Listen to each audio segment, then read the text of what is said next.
Welcome to the It's Time to Pivot event as part of the Malin Spotlight series. My name's Helena Fisher and I'm head of the brand team at the Malin Group who's delivering the Spotlight series.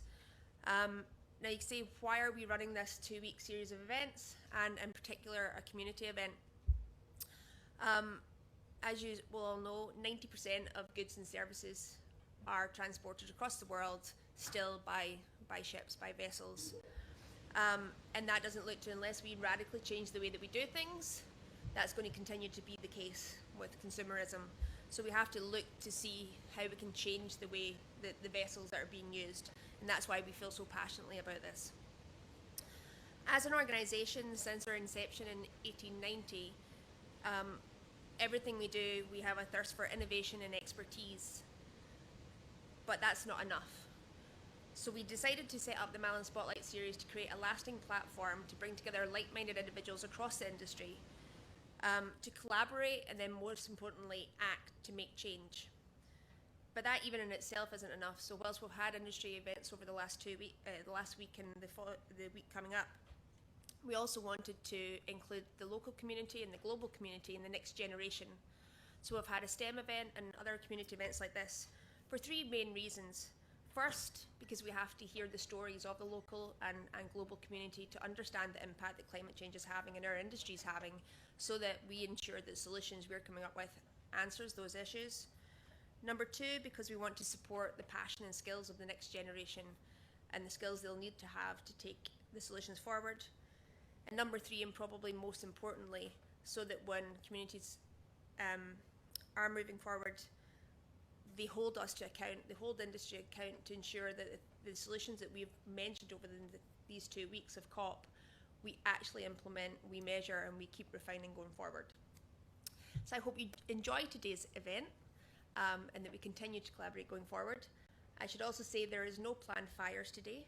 So if the fire alarm does go off, calmly walk out, walk along the river, and the muster points in the car park are at the end. As you do know, there are demonstrations planned today, but we think that shouldn't disrupt us at all. And if you have any concerns, are very friendly.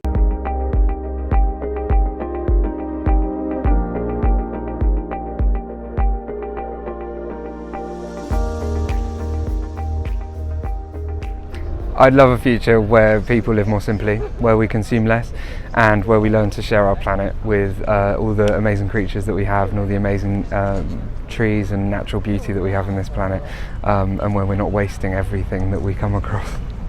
I'd love to see a world where renewables are the norm, cleaner air, greener cities. I think all of those things are achievable, but at the moment, with the way that politics is moving, we're going further. In many ways, we're going further away from that aim. So I'm hoping for a future where we'll be thinking about sustainability a lot more. So this involves a lot of community practice, so working together, looking to invest in innovative green technology. I hope that's the way forward, including marginalised groups such as black and ethnic minorities, hopefully get their voices heard. I think it's perfectly possible that we could create a very different model, economic social model, where industry operates to serve the needs of human beings equally. I dream of a systemic change. I dream of a world where we can coexist with nature in equilibrium, a world where we don't live out of it, exploiting it, but we can walk in streets like cities, like forests, communities working together to harvest their food, circular economy, all this ideal concepts which are achievable. So like in populations, more people being involved in change making. So in making decisions, we don't only have one demographic, we have more demographics, so everyone has an opinion and everyone can be heard and put their input on what's most impacting them. So I think planting a lot of trees and reforesting areas like the Pennines in the UK is completely occupied by sheep, but then that could be, turned into a forest area which will be a carbon sink, but then also be an area for tourism. You can have more plant species, and I think that next step where we really, focus on making the relationship between humans and nature more cohesive and, balanced. My dream for a sustainable future is to see animals that have been brought to near extinction back from the brink. El futuro sustentable es un futuro donde todos los ciudadanos y ciudadanas sean reconocidos con sus derechos. El principal, la autodeterminación de los pueblos, donde aquellos que están actualmente resistiendo contra el extractivismo puedan finalmente decidir sobre sus bienes comunes en los territorios que habitan. My dream for a more sustainable future, I think a drastically simpler world that we live in. I think the human project has gotten far too complicated. Probably one where we don't waste so much resources. I think there's a lot of inefficiency in our system for sake of profit.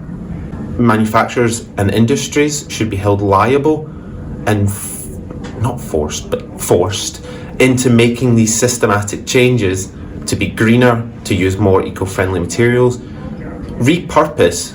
Where everyone has access to the tools that they need to live a sustainable life.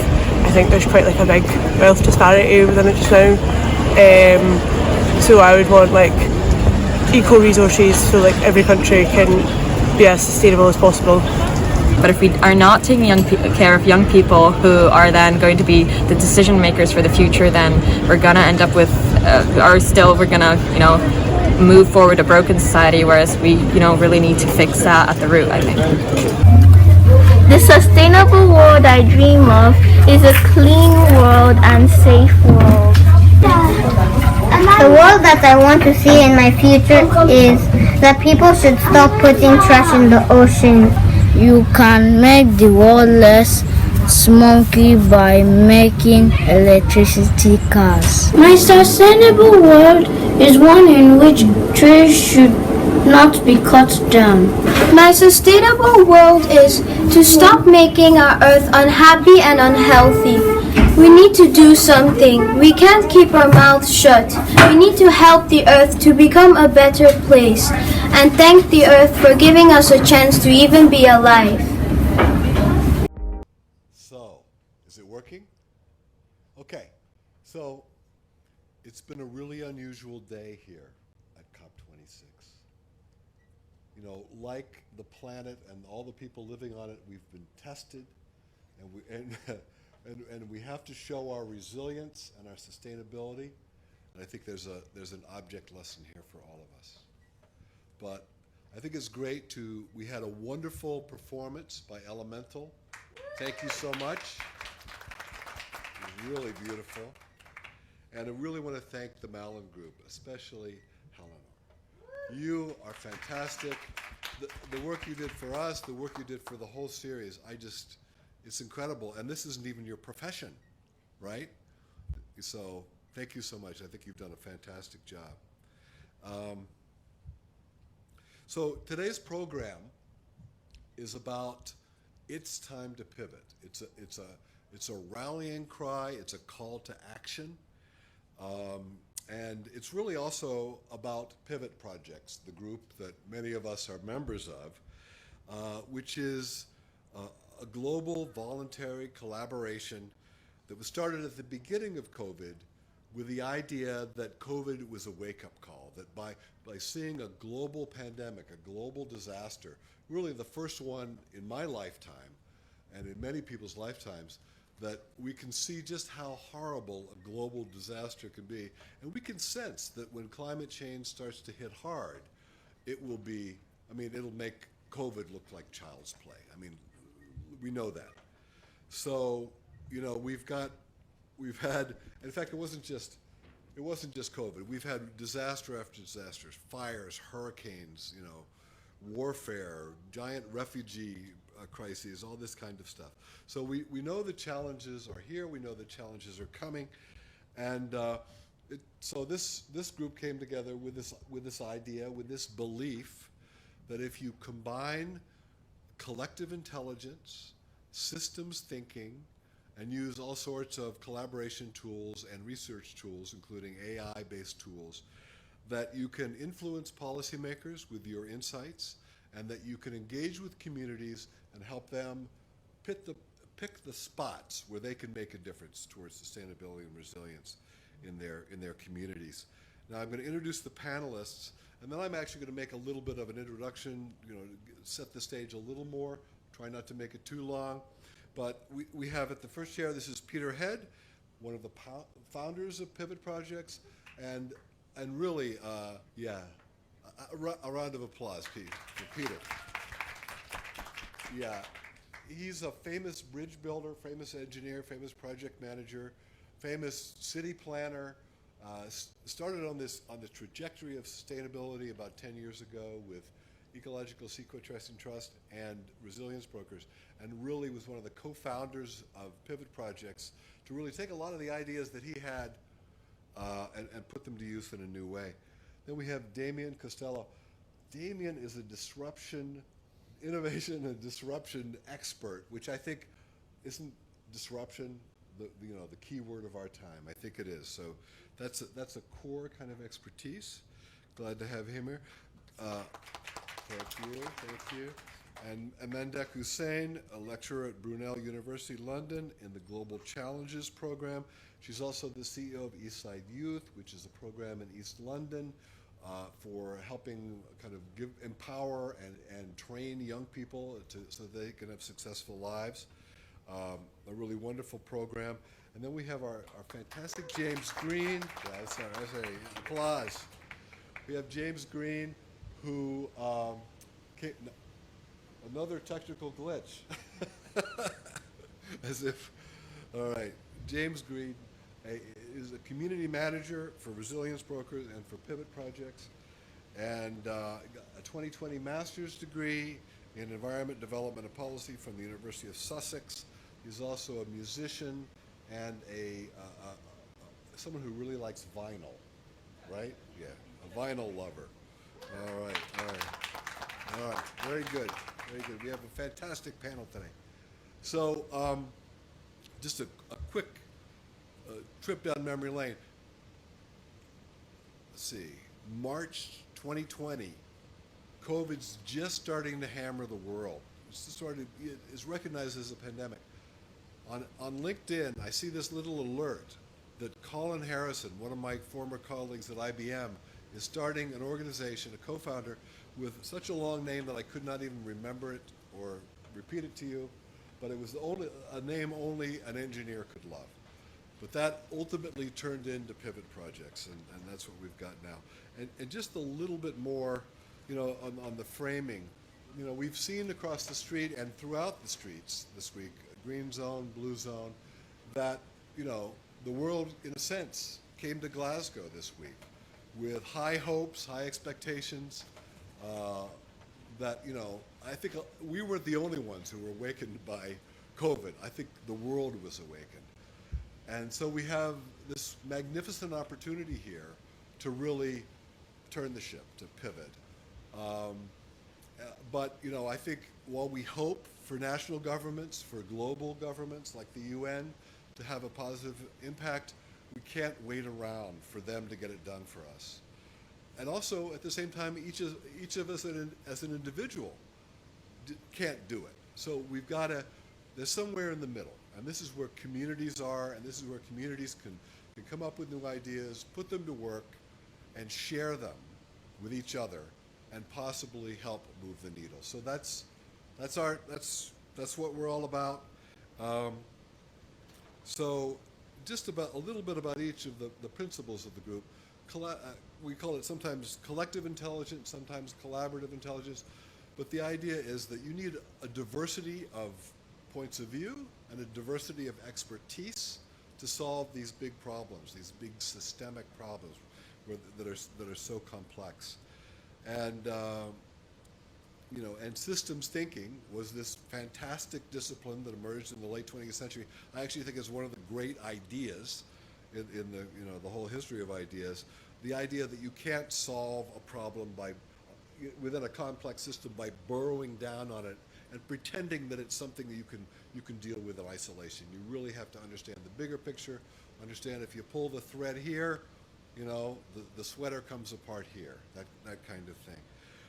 And also, it's a great time for this in a sense. We got a lot of bad times, but we have all these tremendous tools of collaboration, these online tools, Slack and Zoom and Trello and all these kinds of things, and we're using them. A lot of people are using them, and it enables virtual organizations, virtual collaborations from around the world to work in ways that they never could before.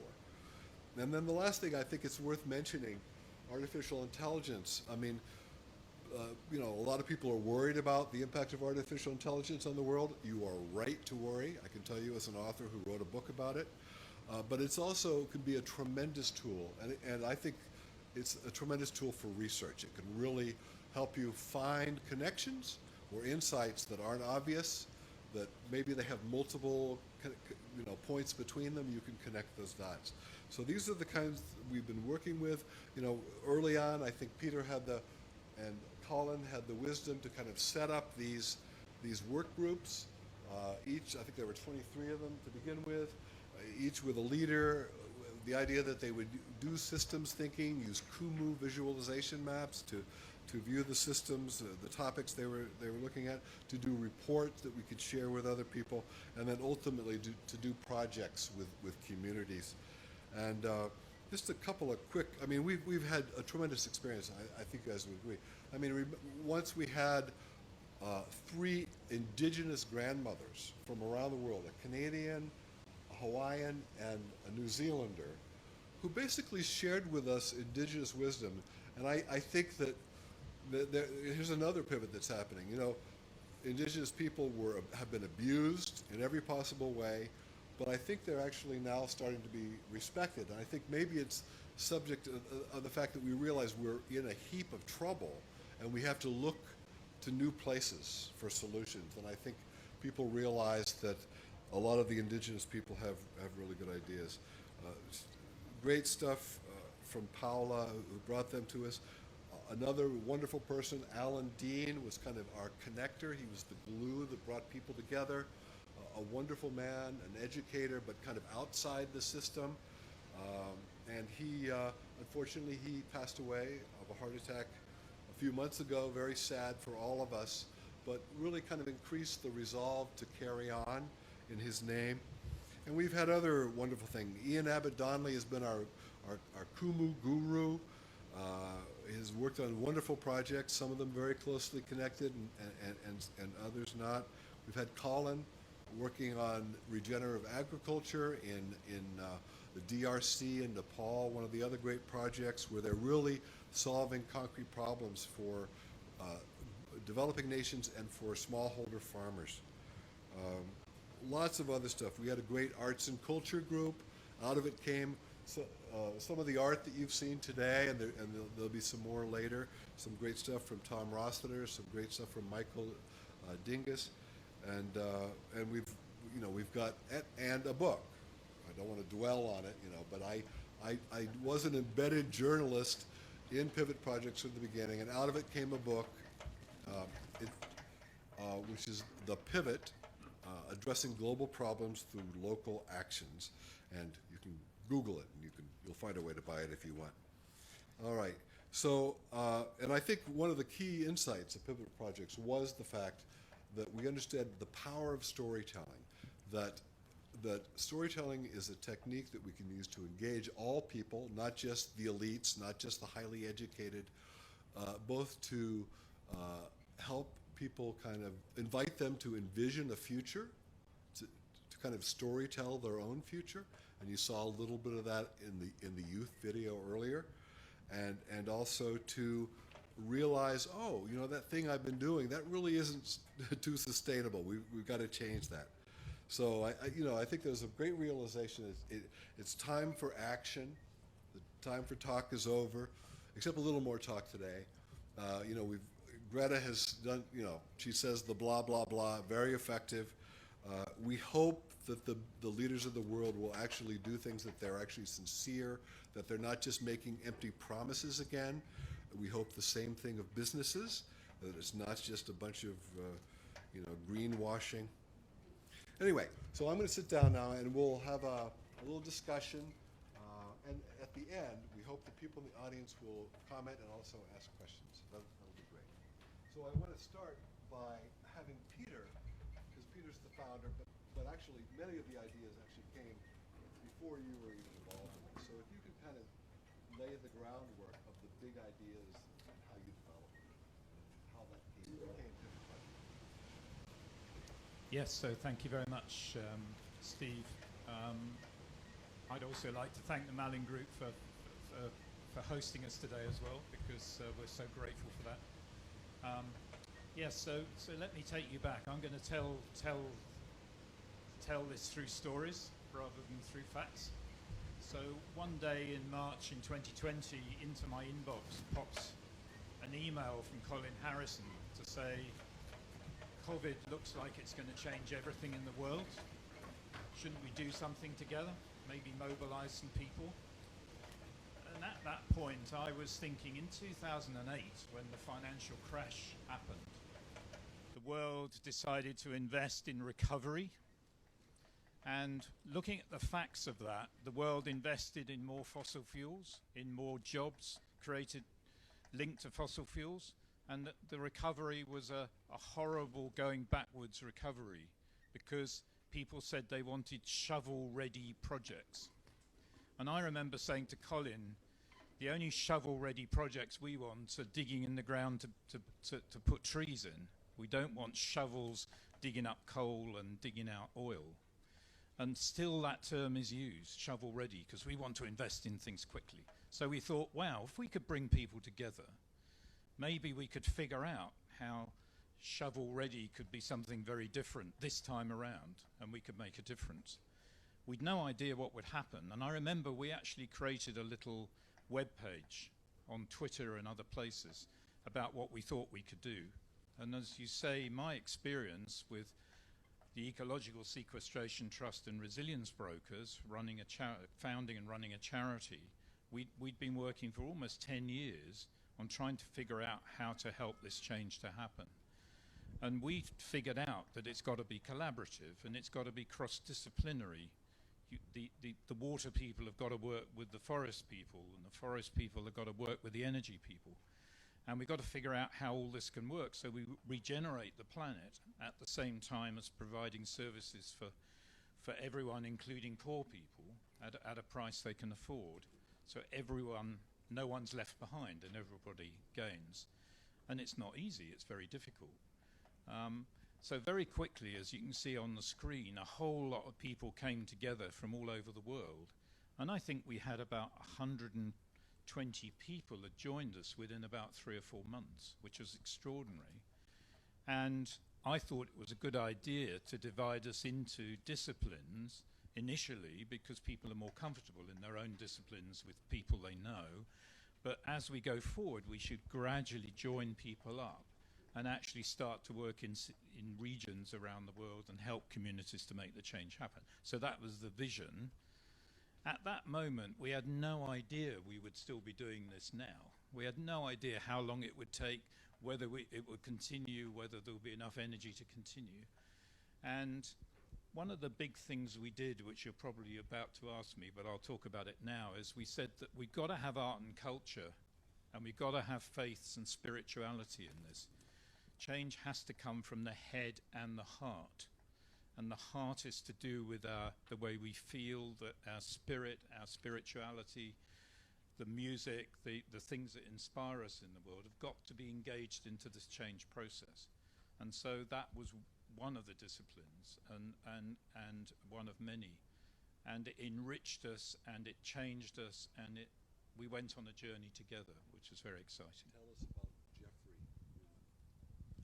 So I already knew Geoffrey Newman, who was a rabbi in North London. He was a rabbi, he's not a rabbi anymore. And Geoffrey helped to pull together the faiths into that. And Geoffrey is one of these people that once he starts on something and he grabs hold of it, he puts huge amounts of energy into it, which he did for quite a while. And he really brought the faith together and made things happen. And one of the wonderful outcomes of pivot projects which Steve helped to bring about was looking at rivers and the way rivers change things. So here we are in Glasgow next to the Clyde. The Clyde is a cultural, fundamental, important thing to people in Glasgow and Scotland. So you, Steve, decided we should have a rivers approach to this. And Geoffrey right now has got a rivers project going in North London called the Dollis Brook Project, where all sorts of people are now cleaning up the river and sorting it out, and they're going to build a visitor centre in North London now alongside it. And that's the sort of impact that we've had in pivot projects. People have taken ideas and run off to the outside world with them, and Geoffrey's done that. I have to tell you one more little thing about the river. So when I decided to make the Rivers Project, we decided people love rivers. If we tell the story of rivers and tell the story of how humans have abused rivers, you know, we can make them recognize that some of the things they do have an impact that they really wouldn't like. But I actually used as the model for the film a river made in 1942, a propaganda film made about the River Clyde that followed it from a trickle in the mountains all the way to down to the harbor and to the sea. So it was really, it all started here. All right. So let me tell you, before we move on, let me tell you one story about why faiths and spirituality and art and culture are so important. I ran a program called Culture Futures at COPs, going right through from COP 14. We had this at every COP, and we invited local people, just like we are today. We invite local people to come, listen to music, listen to poetry, and talk about how we can change the future. So we did this in Poland, and a whole group of people came together, and at the end of the event we let it go quiet, and we said, anyone else want to say anything? And a man at the back of the audience stood up, a bit older than I am now, and he said, there's something I need to say. He said, I'm an ecologist in Poland, and he was 80 years old, and he'd been an ecologist trying to protect the environment in Poland for 80 years. Imagine what he's been through in his life, where Poland's been through occupation and terror and awfulness. And he said, I'm not going to be able to say it. He said that this was the moment in his life that he'd been waiting for. For 80 years, he'd been waiting for this moment. When we were talking about how we could go forward to protect the earth and the environment in a way that he always imagined. And he said to me, it's like my spiritual father talking to me. And that, as you can see how much it affects me, is why I said we have to have art, we have to have music here, we have to have culture, we have to have faiths, because it's how people really relate to change, and people can wait for 80 years for something that we could mobilize to happen. So that's why I did it. So we talk about the head and the heart, and so Damien, you're going to play the head part now. Yeah, so Damien, you know, he's this disruptive innovation consultant, and he used to do it on behalf of big, mean, evil corporations, and now he's going to the other side. So he's going to talk to you about the cellular economy. All right? Yeah. Thank you, Steve. Yeah, when I joined Pivot Projects, I was invited to take over the economics and politics. Colin had a way of inviting you that didn't really get much of an option, but to take over the economics and politics work stream. And when we set out first, maybe we were a little bit cynical, but when we set out first, our goal was to understand just how nasty the world could be in order to sort of prepare our colleagues for the type of pushback that we're going to get when they went to work to improve the world. And we did a lot of that, and we did find a lot of nastiness, believe it or not. And but we found something much more surprising as we started to look through the global economy and how the whole thing was working. And we noticed that there was all of these masses of small initiatives happening all over the world, and there seemed to be more and more of them coming online.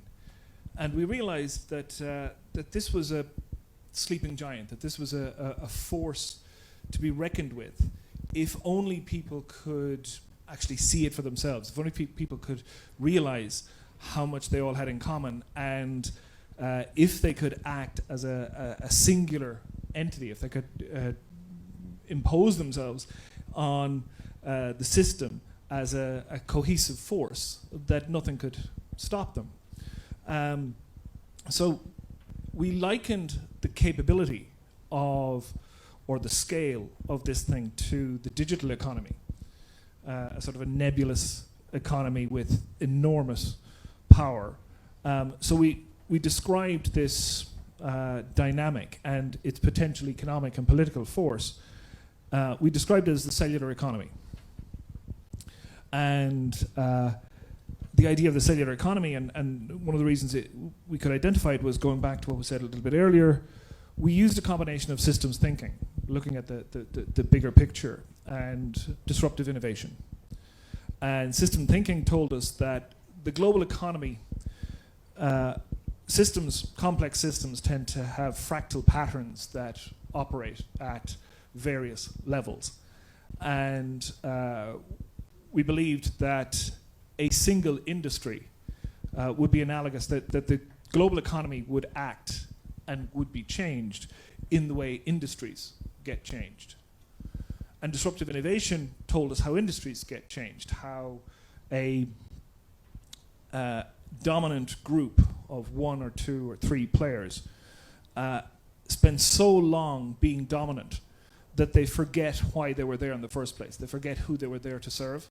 And their arrogance increases, and they believe that their own existence and their own power is more important than the services that they offered. And they begin to underserve their constituency.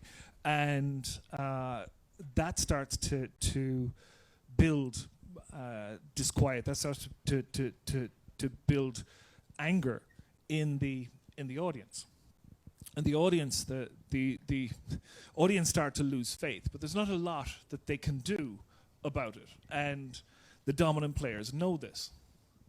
In the meantime, people watching from the sides realize that the poor service provides opportunities for people who take people, really care about people, and offer better services. So you start to see, as the giants become more and more bankrupt in terms of their services, in terms of the value that they offer society, others start to emerge to deliver those services, and we felt the same thing was happening here, and that eventually the capabilities of those swarm of innovators and entrepreneurs, their capabilities improve over time because they're hungry to improve and they're constantly looking to deliver better for the people.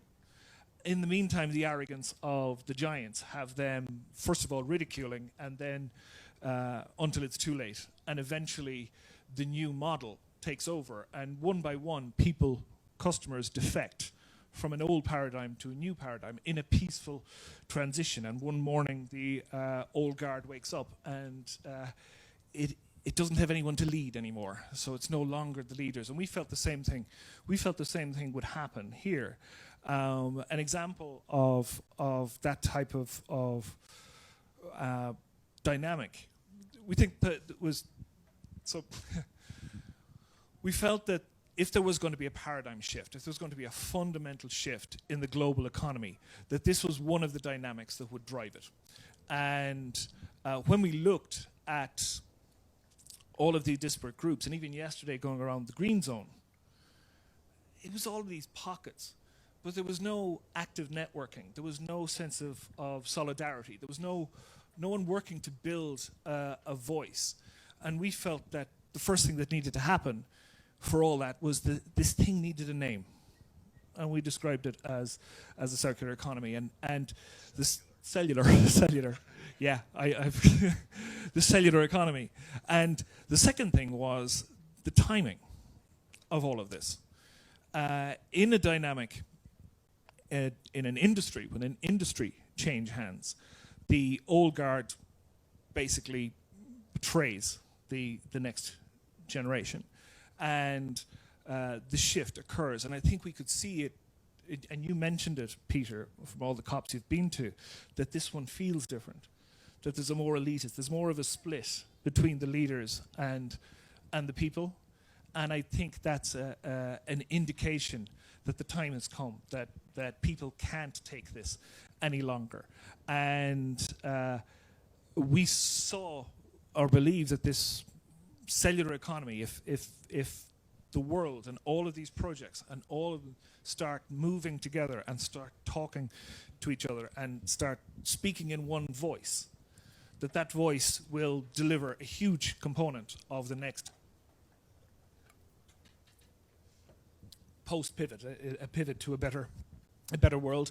And if the biggest problem with the current system is how centralized it is, if the biggest problem with the current system is how small a number of people, and probably fewer and fewer people every day, have more and more control, that if that was the dynamic, then the alternative was a distributed economy.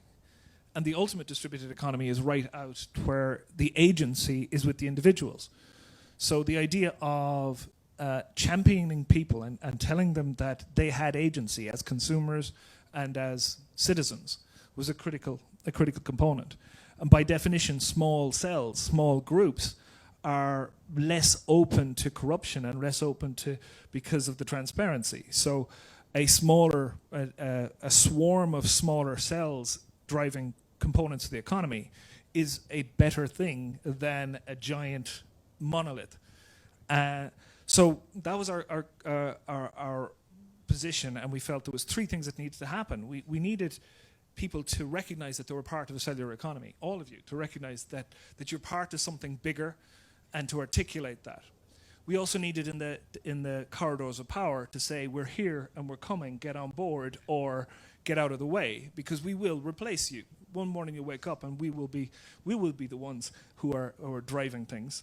And the third thing is we need to actively build these networks. We need to actively build communication platforms to connect these networks together. We need to be conscious about how we pull this whole thing together. And above all, we have to believe that together we are better and stronger, and we have a future that they no longer have. They're bankrupt, they're gone, they just don't know it yet. No, I think that's right. And one thing we notice is a lot of places are really doing cellular things, but they don't really recognize the power of it, but also the power to kind of replicate it and share it. So I think one of our jobs is to try to say, hey, wait, this thing you're doing, this is powerful. Maybe do, here are a few extra things you might do, or share it with someone else, or we'll tell your story, something like that. So next we'll go, we're kind of moving through different disciplines here. So now we're moving to Mendek, the educator. Now, Mendek works at the university level on these issues of sustainability and empowerment, but also really at the local level in East London, some projects in Colombia and also Liberia. Mm-hmm. Is that correct? That's correct. And, you do a lot of work with children. And I want to know, what's the role of children and young people in making the world more sustainable? Hi, everyone. I think before we start to talk about what is the role of young people in the conversation, with regards to sustainability, we need to have a fundamental conversation about where do they see themselves, but also where does the system and community see them? So conversations about ownership, conversations about agency, conversations about is their voices, are their opinions, are their ideas valued as inherently being sources of knowledge and truth? And I think in shaping it in that way, we're able to have a conversation about, well, what does sustainability look like?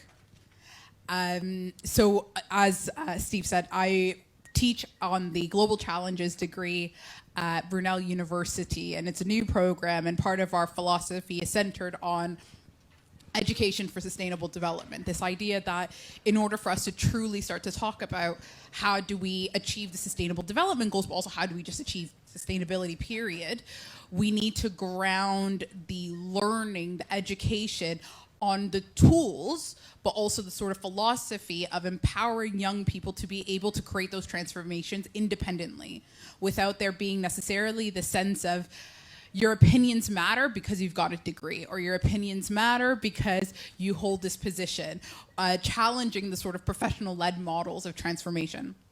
So for me, whether it's working with 18, 19, 20 plus year olds, or working with 6-year-olds in primary school settings, the conversation always comes back to, am I actively listening to what these individuals are saying?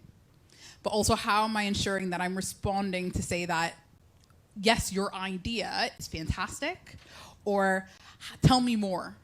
And I think that we exist in a society and we exist in a culture where young people as a whole, but learners, but also individuals who are frequently marginalized or deprived of engaging in spaces are seen as some kind of blank slate who don't have, who may not necessarily be seen as possessing the wisdom, the knowledge, or experiences to speak up on issues. And for me, my position has always been to radically challenge that.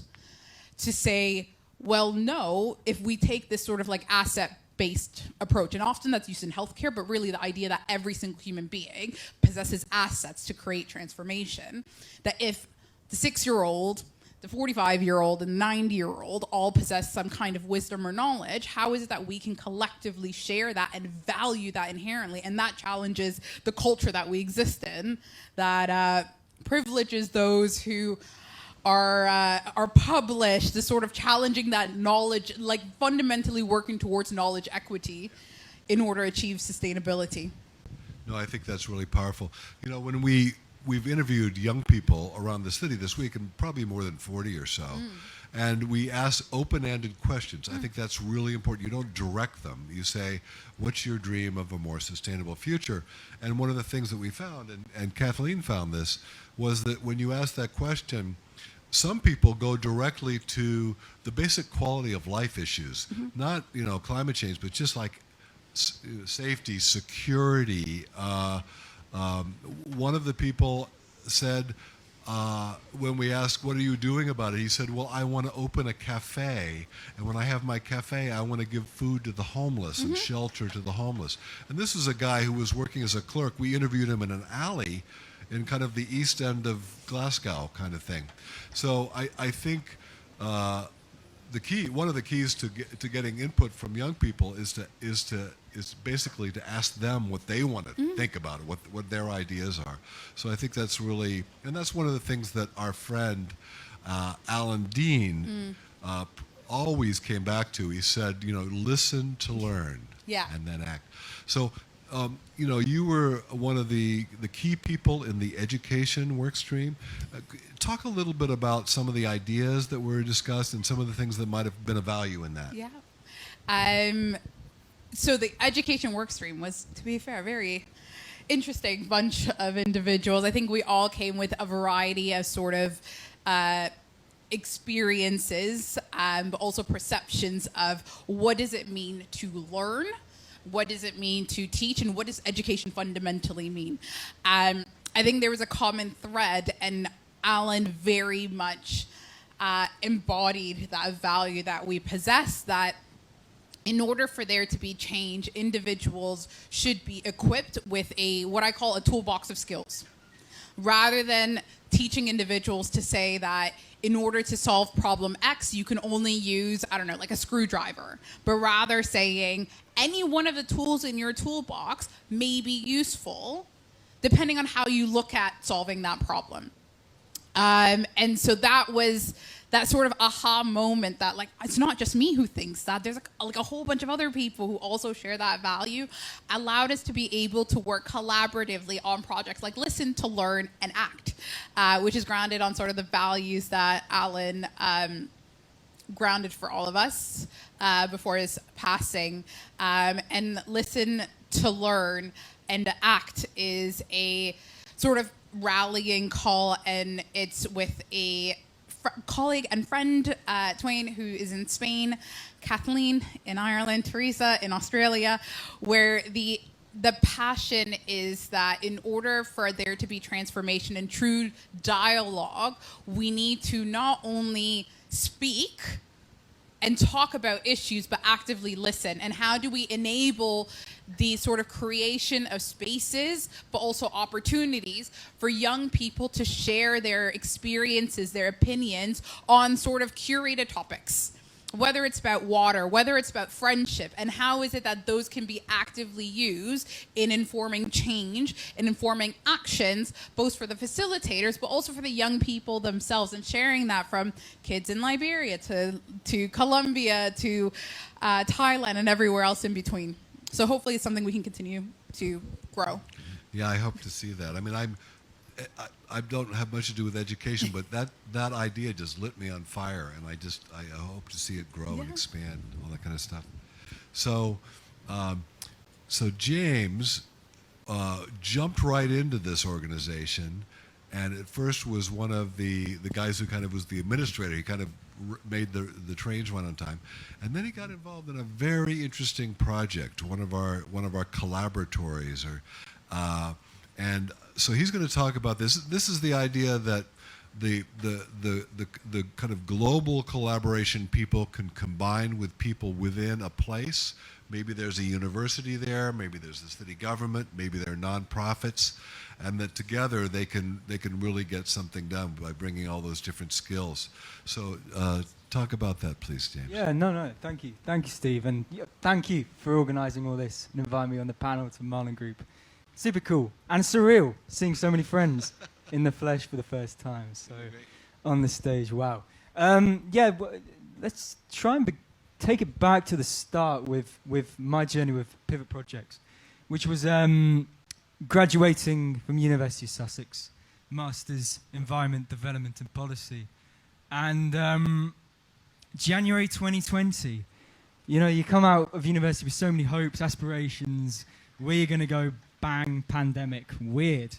That's a weird scenario. I don't know if that's happened to any of you folks before, but weird. So kind of trying to make sense of the situation, look around for possibilities to further and nurture that energy and that creativity and not let that sort of flame burn out from university.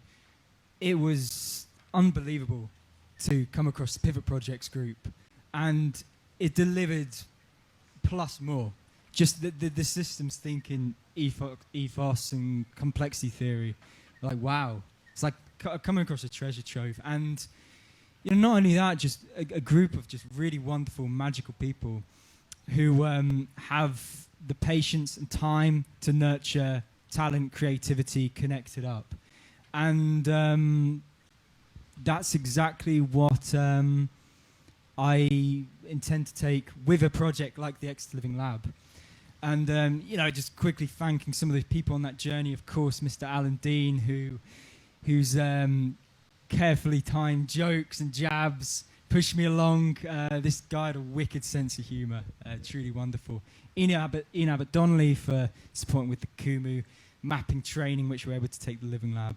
And Kevin Bygate as well. They're just they're very dear friend, and of course the founders, Peter, Colin, all wonderful people.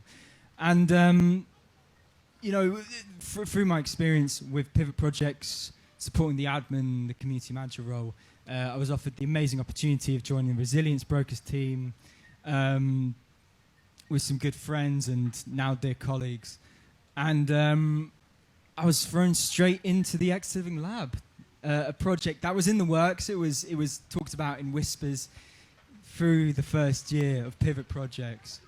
And Yeah, it was a baptism of fire, actually, being the first role out of university. And there was in a group with academics, stakeholders across the Exeter system, and some fierce personalities that are just wonderful minds. And there I am.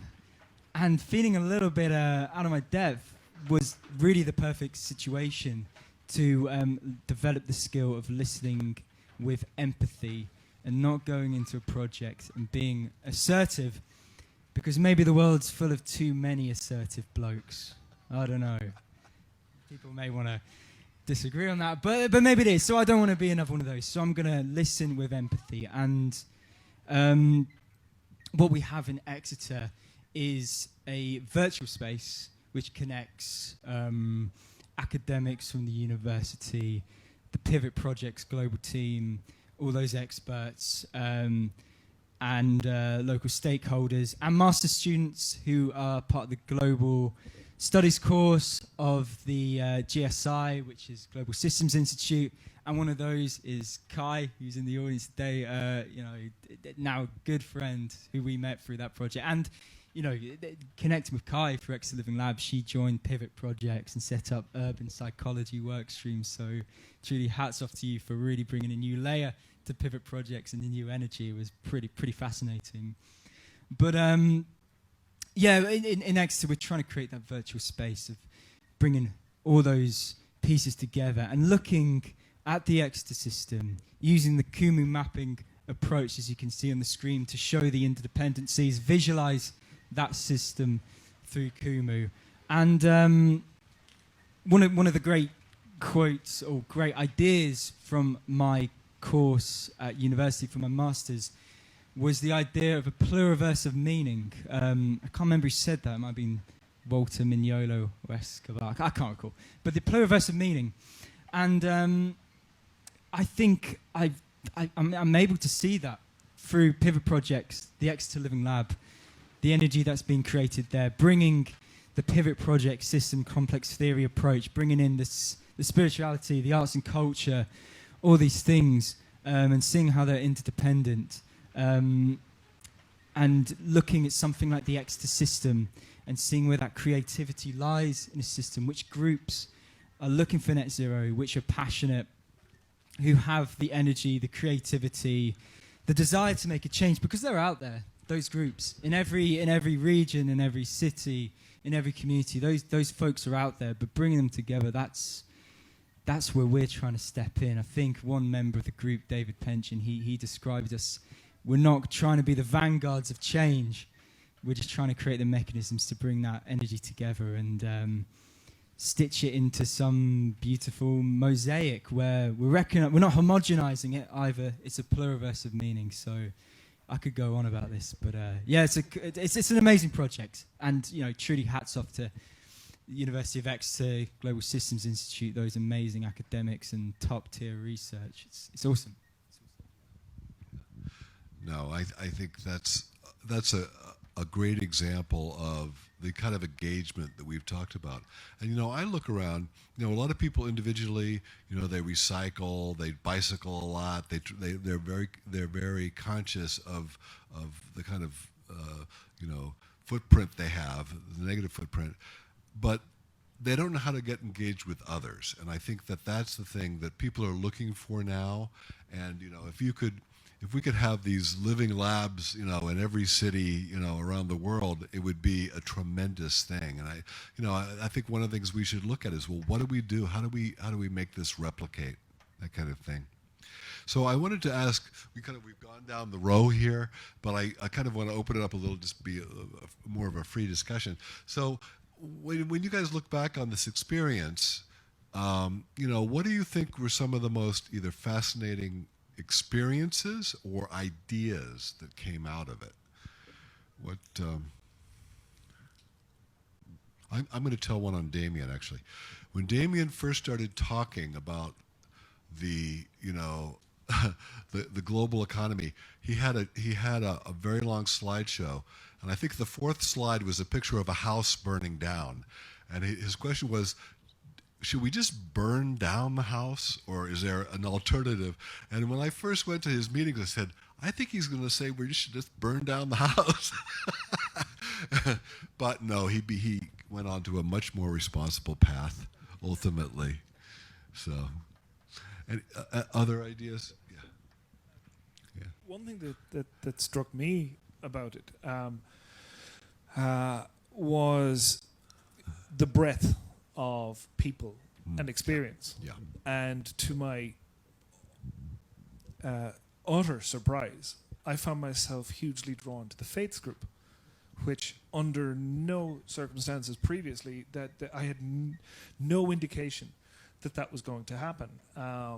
The arts and the other aspects always, and Kai and urban psychology and all of these things, and the softer side of it was always my preference. But the idea that it put me in touch with wonderful people like Jeffrey and people who I would never have come across in life, and that I think is, for me, is the biggest, particularly sort of sitting in the west of Ireland in isolation, to be able to make connections with fabulous people all over the world. That was an absolute gift. Should I give you an example, which is a relatively recent discovery? I, with others, got deeply involved in regeneration of agriculture, and I think we mentioned it earlier. And we've got young people in Goma in DRC in Africa who got involved in this, who went through the volcanic eruption in Goma through this story and had to flee their houses and came back, but they still stayed online in pivot projects through all that process, just to give you an example of what happens. But anyway, we've been working in soil improvement and agriculture and discovered agrivoltaics. Agrivoltaics is putting photovoltaic panels onto farmers' fields, but putting them up at a level where you can still farm underneath. And what happens is the panels actually stop evaporation of the water in the summer, so actually you don't need as much water and the crops grow better. But at the same time, you get the revenue from the panels. And we've discovered in the last few months that the amount of growing area per capita in the UK is 0.6 hectares per person. The amount in China is 0.5 hectares per person. So UK and China has pretty similar amounts of land available. If you look at electric vehicles, the number of cars per household is roughly the same. So there's a ratio that you can work out between the two. And if you have 1% of the land with agrivoltaics in UK and China, it will power all the electric vehicles that will come onto the roads in 2050.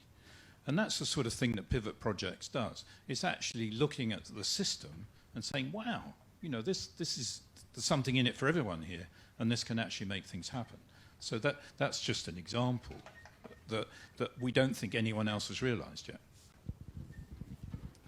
You know, I think you look, I was going to pitch it to you.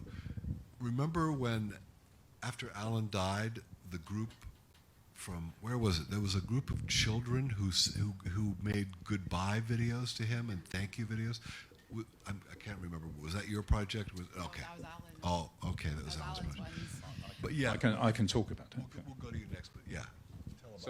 So one of the schools that Alan was working with was a school in Nigeria that you've seen the kids from in the introductory video.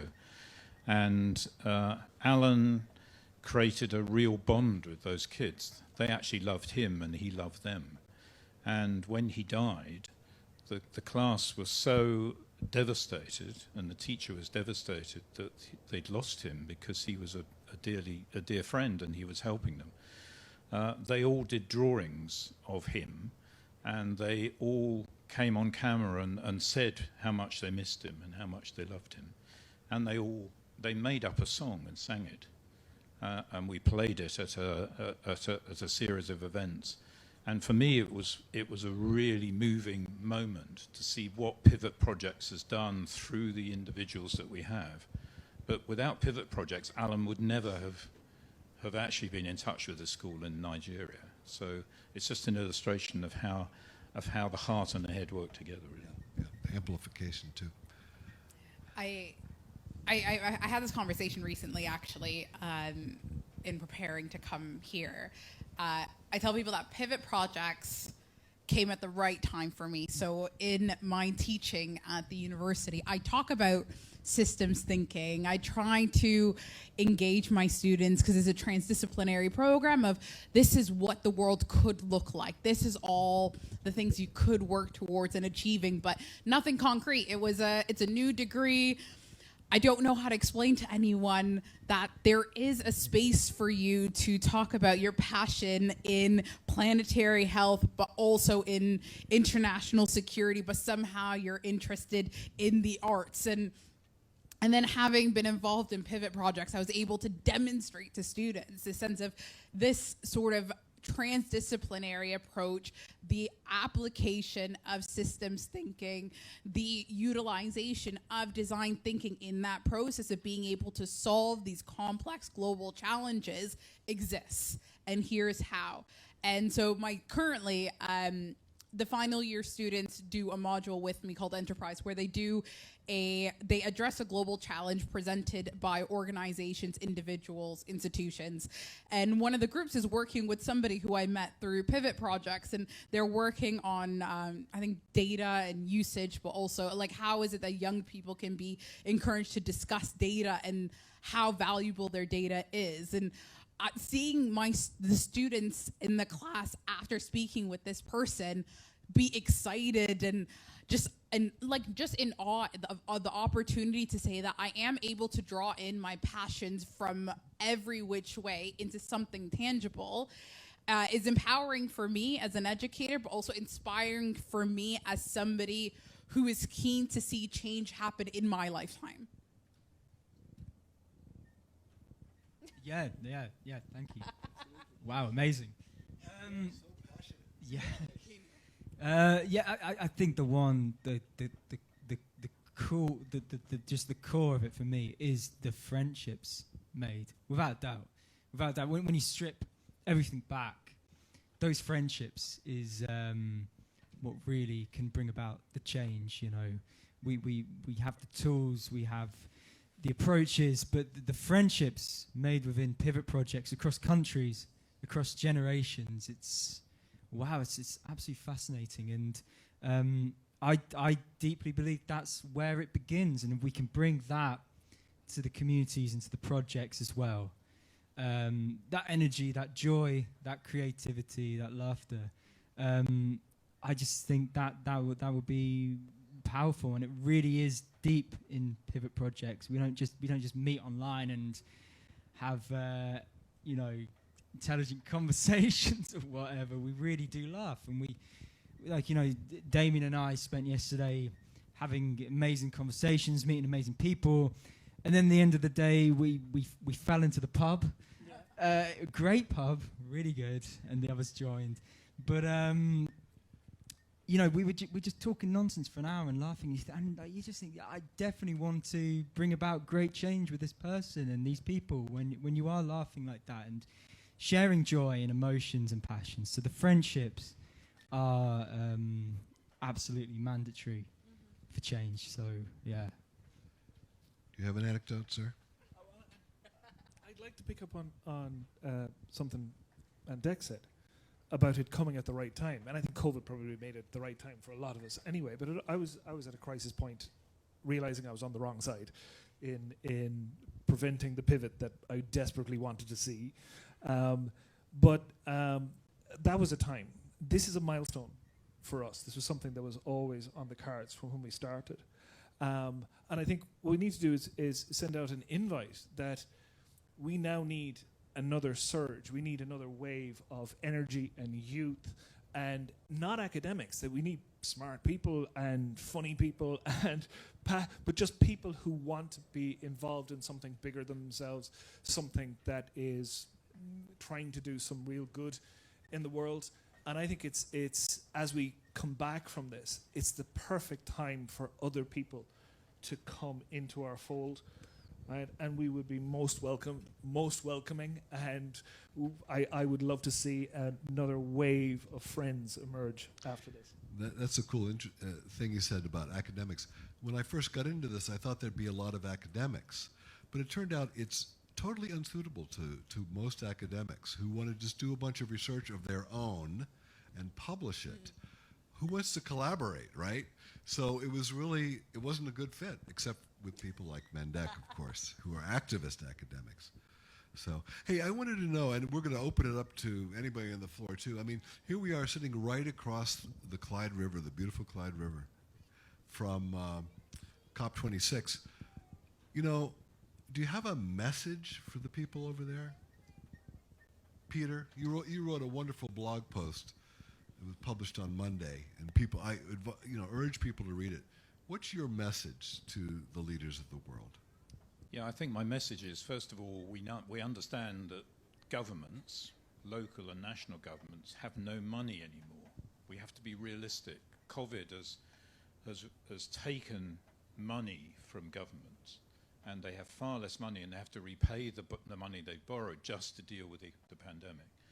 So the message is, don't worry about it, just move the subsidies you're putting into fossil fuels and into coal and into all this stuff, these huge amounts of money you're putting in, just transition it across into renewable energy.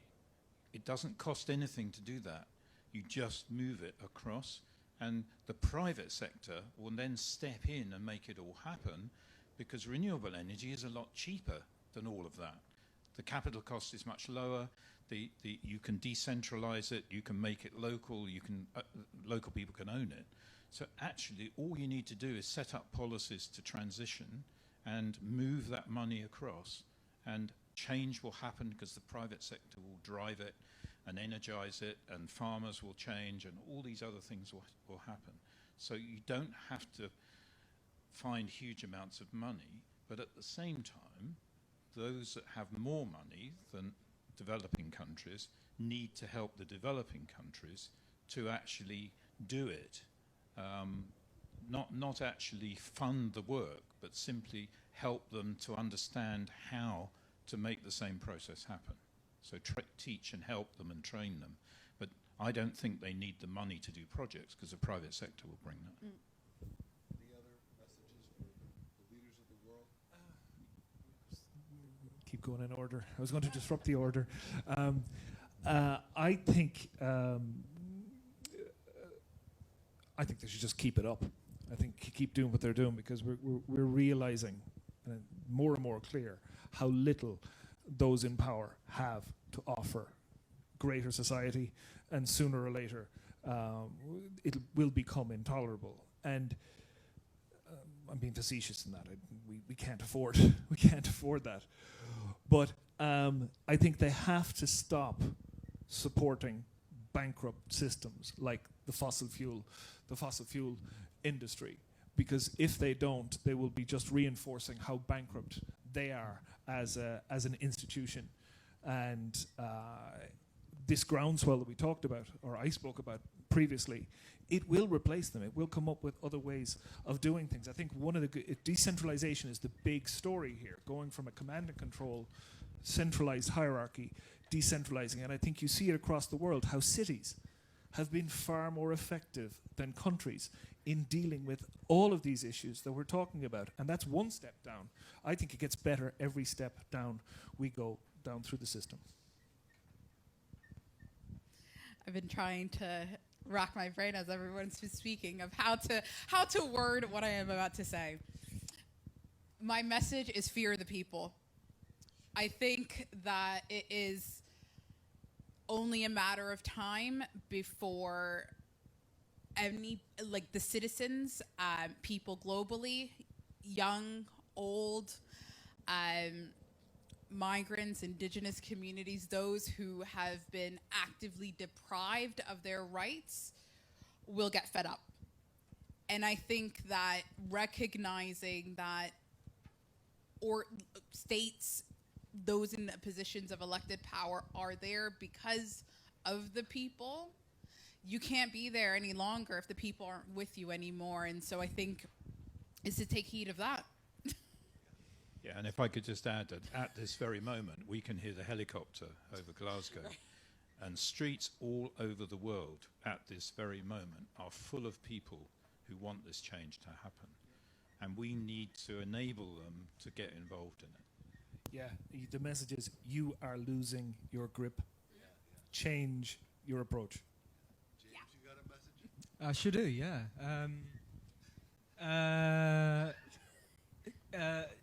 So to quote one of my favourite historical figures, writers, thinkers, creatives, Joe Strummer from The Clash, of course. He said, "Without people, you're nothing." And you know, you can have your hard numbers, your pledges, your writings, and but people are in the centre of that, and we got to, you know, without people, you're nothing. Without that connection, you're nothing, because, you know, meaning, joy, love as a function of connectivity. Don't forget the people. You know, one thing that I discovered, or maybe it was just reinforced this week, when we interviewed all these young people, relatively wide diversity, not as diverse as we wanted to get, because that's hard. But, you know, we talked to a lot of people. A few of them were kind of the climate activists, people who have been in the street, but a lot of them were just students or workers. And I have a message for the governments and especially businesses of the world. They are paying attention and they are pissed. And this whole kind of easy answer that capitalism is going to solve our problems, which I think, you know, for a couple of decades that was a pretty strong thing. Well, these people do not believe that. I mean, what I'm hearing is that capitalism as it's practiced today is just incompatible with sustainability, maybe with democracy. And unless it changes, we're going to have some things are going to get much worse, and it's not just climate change. So, you know, I think that's a message that people should get. The people in the streets right now, the sun came out a moment ago, so 100,000 people are hopefully drying off a little bit, but their message has to be heard. So, are there any questions, or anybody else have a manifesto they want to say from the audience or anything like that? Kai, how about you? Well, wait, you need a microphone.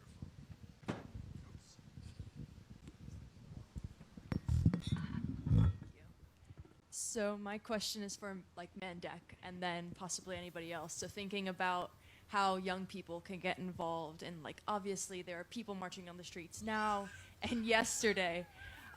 It's not necessarily that young people need help, right? Mm-hmm. They are the ones driving change. What is it that we can offer that's not on the table right now? And how is Pivot sort of fulfilling that unmet need, especially when it comes to enabling, empowering, and connecting young people to make the change that we need to see? So it's a question, what can be done to enable that, the further amplification of the voices of young people? I think first and foremost is the normalization of radical young people. I think that there's this acceptability of like, yes, you can protest and yes, you should speak your mind. But truly, when we think about the culture, the systems that young people are engaging within, it narrows them down. It very much puts them in a, you need to act in a particular way. You can only speak up in particular instances. Your opinions are valued under these, throughout these particular channels. And so in order to enable that change to happen, I think first and foremost is this recognition of power that gatekeepers possess. For me, in my teaching, one of the first things I do in my classroom, besides like changing the layout, is to say that this is not going to be a one direction learning opportunity. In order for this to be truly valuable, you need to be able to recognize, but also feel safe that your ideas matter now, and not when you have a degree in your hand, or not when you have 5 years of experience under your belt, but that you matter now. And I think one story I think about is that when I was younger, I thought I'd write a letter to George W. Bush, and somehow he would read it, and then all the changes would happen. And I remember feeling so confident when I wrote that letter and feeling like, you know, I'm really speaking from the heart. I'm really upset about what's going on. And then losing that sort of confidence that I had, because I was in spaces where my ideas were told like, oh, that's nice, or like, oh, that's a really good idea, and nothing would come out of it. And I needed somebody who would support me and saying, let's write to the newspaper, let's do this. You didn't get a response back from George W. Bush, but that's okay. We can write to the Toronto Star, you know? And it's enabling those avenues for that to happen. And so we're actively utilizing your networks, actively utilizing the connections, opportunities you have to enable young people to be able to amplify their voices, because they have voices. It's just about making it louder so that everyone else can hear them. You use the word normalizing, and I'd say celebrating rather than even normalizing. James and I had a conversation, and I think we're quite similar yesterday. We're quite similar in our views about certain things. But I graduated in the early 90s. And that period between the fall of the wall and 9/11 is the absolute pinnacle, the heyday of neoliberalism. It could do nothing wrong. I was under enormous pressure. I just wasn't capable of doing it, but I was under enormous pressure to conform and to fit in and to find my box and to get into my box, right? And that conforming, I think, for your generation and that conforming is the problem. So any pressure that you may feel to conform, realize that's the evil left in this space. I couldn't conform, thankfully. I'm still here disrupting, looking to burn things down. But nobody should be looking for a box to get into right now. Nobody should accept the limitations that those guys over there want to put on us. Yeah. You know, we were just being here.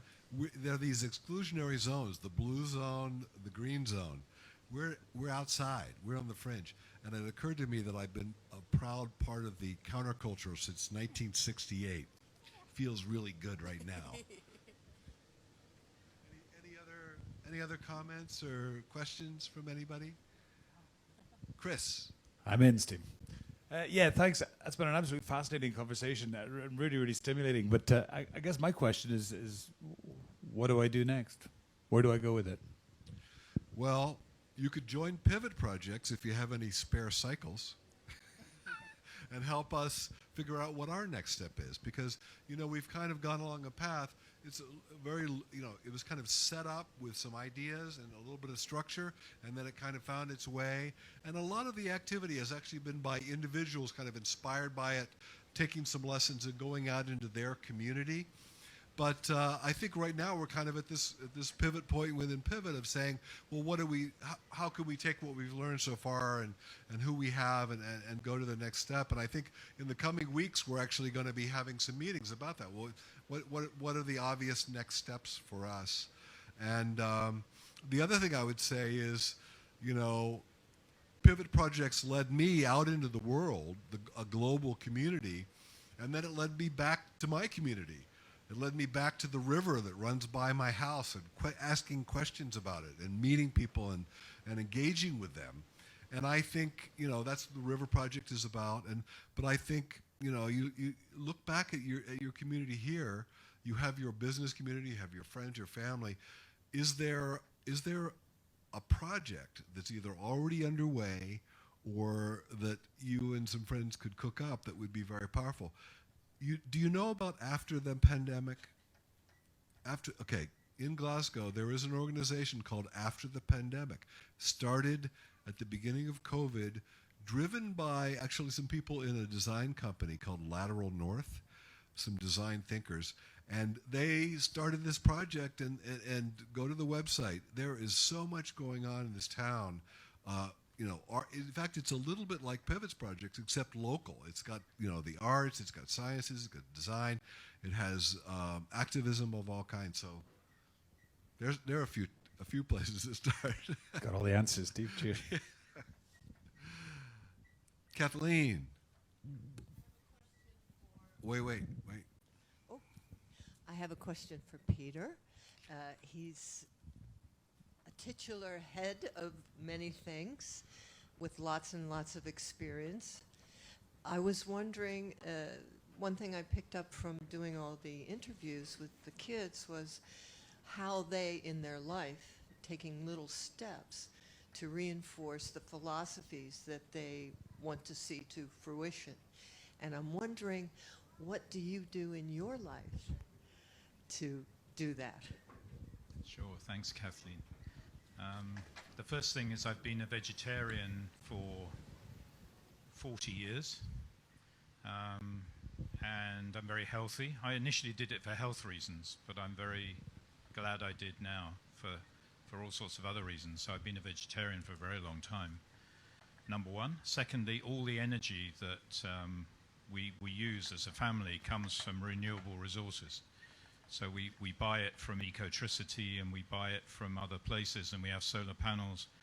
And I've driven an electric car for 10 years now. I was one of the first users of an electric car, so I haven't been polluting the planet with electric cars. I stopped flying in Europe 3 years ago, and I was asked by the UN to go and speak at a conference in Zagreb in Croatia.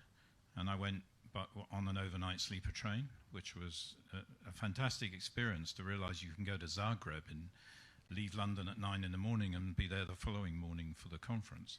So actually, you know, I'm doing that, and we do lots of other things too. But those are some examples, which means that we have a pretty low carbon footprint, really, as a family.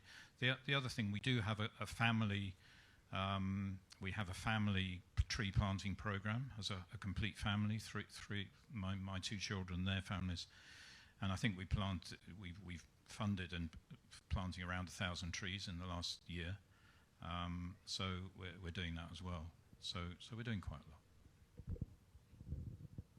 Any other questions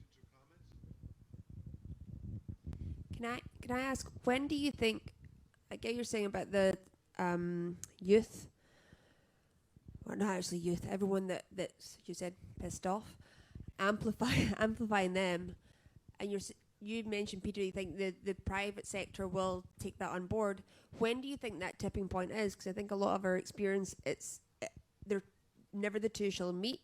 There are the blue zone and the green zone activities, but it is closed, and yeah, there's people out on the street, and you see that passion and energy, but when will that, do you think, be enough that it tips over to the other side? Yeah, thanks. That's a great question. I've been an innovator most of my life, so I've been used to this cycle of innovation. So initially, I've done about 6 or 7 big innovations in different areas, and I was always about 15 years ahead of the mainstreaming of what I was trying to make happen, and that's too far behind or ahead in a way. But I've noticed over the last couple of years that that's really squashing up now. And I think anything that we all do as individuals now can be mainstream within 5 years, probably, which is quite short for anybody to be involved. So basically, this is now a situation, as I think we've illustrated, where a tipping point is coming for change, where things are really happening much more quickly than they have done before. And therefore, mobilizing the private sector means that things can happen pretty quickly. So if for someone who's 13 listening to this, you know, by the time you're 18, something really mainstream could happen as a result of you getting involved in something. And if you're 20, it's only 25. Whereas for me, originally, 20, it would be 35, which is a completely different ballgame. So I think in reality, the message to young people is that do get involved in these things now, because things will happen pretty quickly, and you can really help make change happen. And the final thing I'd like to say is that the mobilization of the capital is actually there now. The money's there, and you've probably heard it at COP. It isn't 170 trillion, but it's probably 20% of that is around. The problem is we don't have the projects and the bankable, financeable propositions for that money to flow. And so Pivot Projects is really there to help people develop those quickly. And that's really the bit that's missing at the moment, is the system solutions and the financeable deals, which you know as a company, you know, are so important. And it's helping to get those in place. And that's where young people really should be focused and drawn in to making get some projects so that they can be financed, and then they will be financed now, as long as they got the right characteristics. I was going to say that, so in one of the classes that I teach, I mentioned the Millennium Development Goals, and I was like, there once upon a time was a Millennium Development Goals, but now we've got Sustainable Development Goals, and I never want to be in a position where I'm talking about Development Goal XXX. And I think what we have seen globally as a society is that a crisis on human life needs to happen in order for there to be change, whether we think about the Black Lives Movement or the Arab Springs. And I don't want that to be what allows the private sector or even governments to be able to facilitate or mobilize change at that sort of system structural level. And I think part of what we need to be able to cultivate as a society, but also as Peter mentioned, that sort of like within the industry, is for there, as Damien puts it, disruptors within there, those internally who are empowered enough, possess the space and the power to be able to fundamentally challenge how we're going. So that is what pushes us faster, rather than waiting for some god-awful crisis to happen that makes us think, you know what, we should really be doing something about this now. I have a disruptor story for you. We were over at Strathclyde this week. We were in the Strath Union, and there were lots of activities going on there, and we noticed, 15, 20 kids around little tables, and maybe 5 years old, 6 years old. They had little T-shirts on that said "Disruptor" on the back, and it was like, yeah, do that. And it was just it was so bold, you know. It wasn't hostile, but it was definitely, you know, activist and empowering. So it was a beautiful thing to see. Yeah. Any other questions or comments from anybody? Do you have a question? You do. You do.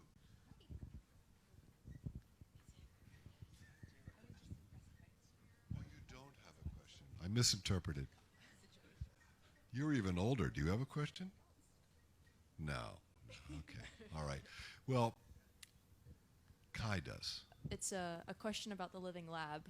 So it's been in about the swings for like about a year and a half. So like, where do you see it growing and developing in the near future? Yeah, thanks. Cheers, Kai. I think, we have created a mechanism within the Living Lab and with Pivot Projects, with the systems mapping approach. And I think I really do believe it adds value, and that visualization will connect people. So it'd be cool to expand it around the Southwest region, Devon, with other universities also. They have quite interesting coalitions. There's a GW4 Alliance, there's the Southwest Infrastructure Partnership. We're in conversations with them, so hopefully that might expand it in the region, but also take it to other areas in the UK as well. Why stop in the Southwest and take it other ways beyond? It is scalable. It is scalable. Although we're looking at the Exeter system, that mechanism and approach is scalable. So hopefully we can take it to other universities, to other areas. Hopefully one day this wonderful city as well. Why not? Because the energy here is tangible. So yeah. So I think we'll wrap up now. Another question. Microphone to the. Quite good at No. You got a microphone. Need a microphone? Yeah, you need a microphone. I'm listening fascinated to all that's been said. Closer to your mouth. Also, the enthusiasm. But I'm old, and I want just to leave you with a thought. You're basically saying that people democracy has to overcome the failed political democracy. And to do that, you're appealing to business. It's the scale of the possibility and the problem that really bothers me at my age, because I know I'm not going to see any conclusion. And I just wonder how that enormous scale of a challenge is going to be squeezed or squashed, as somebody used that word, into the time scale that we have left. And is there any encouragement you can give to an old cynic that might make him go home happy and sleep more easily tonight? Well, I have one anecdote that might help with this. Tony Seba is one of these people who talk about energy and does the maths on energy, and he's well worth looking into. But he has a slide from 1901 in New York in the, I think it's the Easter Parade, and it's got the first automobile in New York in 1901. And he has another slide from 11, might be 13, with the last horse. So when the tipping point occurs and change starts, it happens really, really quickly. The positive feedback loops, which we haven't triggered yet, whip up a whirlwind, and I think it's Microsoft, Bill Gates, that says we always overestimate what we'll achieve in 2 years and underestimate what we'll achieve in 10. By 2030, all this talk about these targets, the world will be unrecognizable. In a way, it'd be unrecognizable to anybody in this room. In 5 years' time, the world will be unrecognizable. Yeah, and the other thing is the huge disruption that's already happened in all these industries. And so they're all ready. So if we take renewable energy, it's forecast in the next 2 years that wind energy costs will halve in the next 2 years, because people have been developing new technologies with bigger blades and everything. And once they're rolled out, it's going to halve in the next 2 years. So there's absolutely no question that investing in renewables is so much cheaper and more effective than anything else. And once that happens, and we can get it from the land, we can get it from the sea, we can get it from biodigestion, which is also coming along, the disruption will be phenomenal and very, very fast indeed. And the great thing about it is decentralized, it's local. You don't need a centralized power station, and the grid is in place to service that. And in Africa, one single building in a village can have a solar roof and power all the village's needs for clean water and everything else, which is another thing we're doing. So actually, these things are just on the verge of being rolled out, which is really exciting.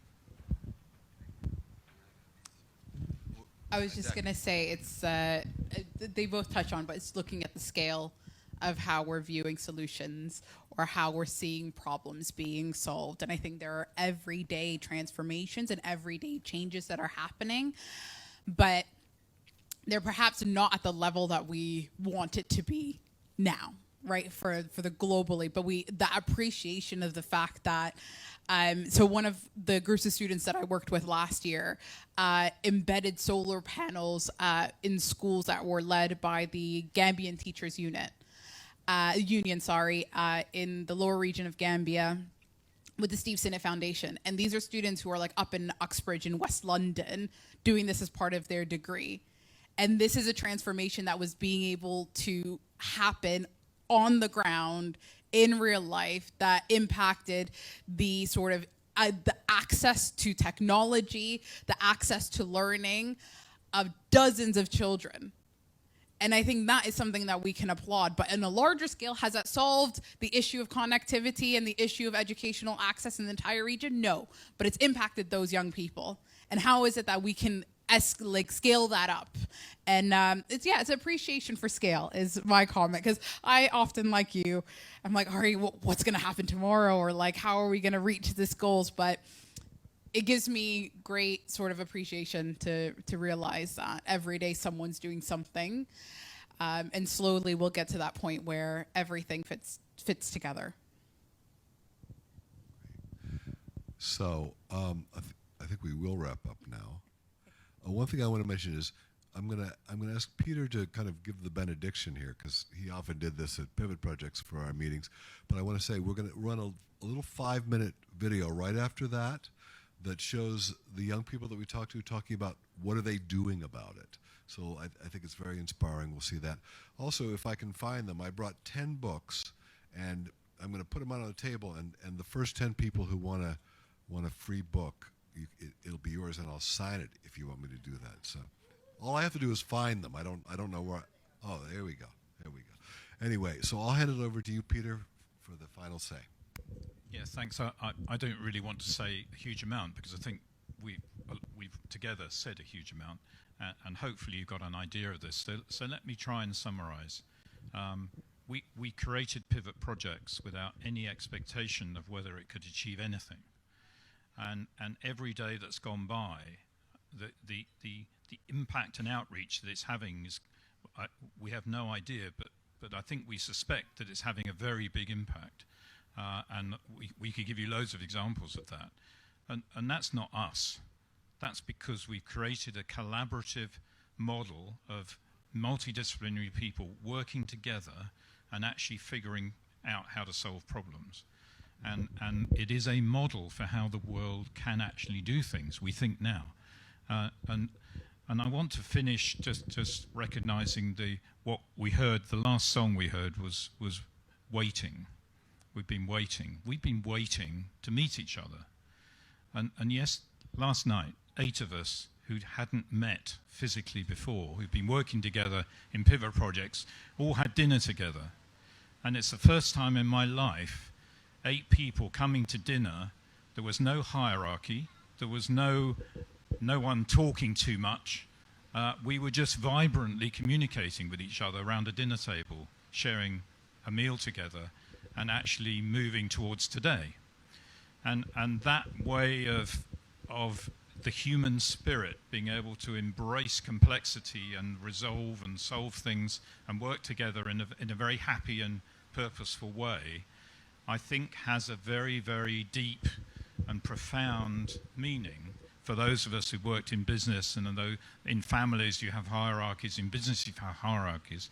But actually when communities come together in this way that you don't, and actually I think you can achieve a lot. So I think the learning in Pivot Projects is to do with how the head and the heart can come together in collaborative teams to make more change happen than you could ever imagine would be possible in a voluntary way with very little time spent each week, but actually making a change happen.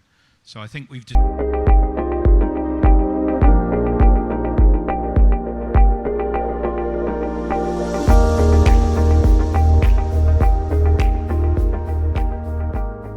At the moment I'm the sustainability officer at my university, so we're looking to do things on campus, such as making campus a little bit more green, looking to potentially increase biodiversity on campus. I'm leading a students' union down in the south of England, where we've pledged net zero by 2050, and where we're encouraging our students to engage in behaviours that are less wasteful and more sustainable. Obviously I'm cutting down on plastic waste recycling, and but I think there's still a lot more that we can learn about how to be more sustainable. But I think we also need to put pressure on big companies and governments to make bigger changes. Everyone needs to work collaboratively together and be open and honest about the goals that they have and the things that we need to do. And if there's other people that need more help than others, we need to make sure that that is done. And the main way to do that is to communicate, be open and honest. And I think that needs to really start now. Actualmente incido a nivel político en el Perú. Soy representante en la Comisión Nacional de Cambio Climático. Desde allí fiscalizamos y también proponemos políticas públicas. En la actualidad he diseñado una ordenanza para incluir a los jóvenes dentro de la gobernanza de gestión climática a nivel local de las instancias regionales. There's this thing called the Sustainathon, which me and a group of friends have been a part of for the last few weeks. So we've been coming up with our solution for the finance industry. To try and become more sustainable, which is pretty tricky because we've been talking to some mentors from banks about it, and every time we come up with something, they're like, what do the banks get out of it? I've tried to work on a few projects that extend towards other people. So one thing I've made is a carbon footprint calculator that I've kind of, it's going through my school now, and then everybody in the school uses it and tries to work us towards carbon neutrality. As a designer, I'm always putting sustainability as one of my first considerations, and I am trying to put it forward and almost analyse it in the bigger companies that we all know and love, Apple, Dyson, places like this. It is one of the big reasons why I got into engineering, because there's so much that can be done that so many people don't seem to be doing for one reason or the other, whether it be profit or it affects a politician's like pay rise in a company he owns shares in or something like that.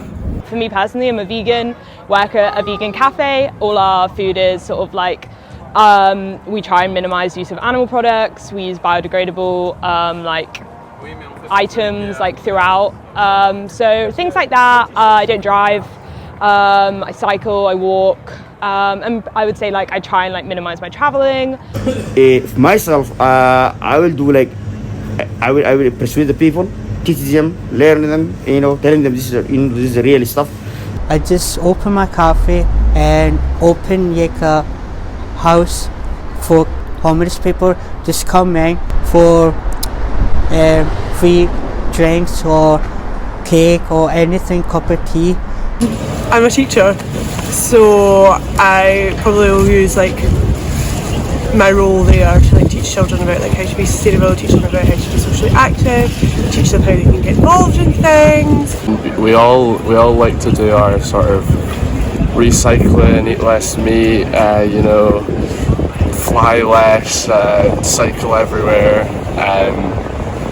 But I don't know, I think it can be quite hard when you feel like you're doing all these sort of tiny small actions, and the news that you're constantly fed is just sort of more and more depressing. I'm working on the development of a project to help us, or as this Western, modern, post-industrial civilization, reconnect with our roots and not look right nor to the left, but look down, and to recover our ancestral knowledge. And in order to do this, we need to gather indigenous community voices to design this system where we can go and remember and live it as an experience, to recover this wisdom which is basically inside all of us.